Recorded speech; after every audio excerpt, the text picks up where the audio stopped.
Welcome to Flow Express.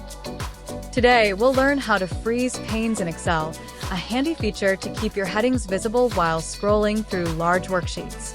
If you're working with a large worksheet, it's easy to lose track of your row and column headings. Using the Freeze Panes feature, you can lock them in place. Step 1. Click on the label of the row just below the one you want to keep frozen at the top. In this case, let's select row 3. Step 2. Go to the Window menu and choose Freeze Panes. As you scroll down, you'll notice row 1 stays in place, while the rest of the worksheet moves.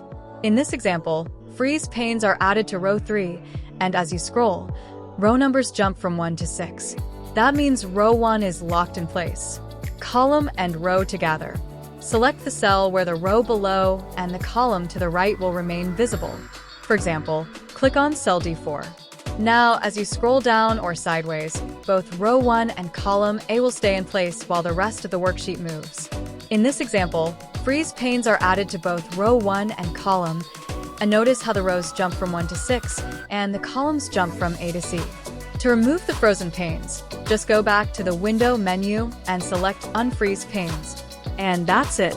A simple way to stay organized in Excel. Thanks for watching.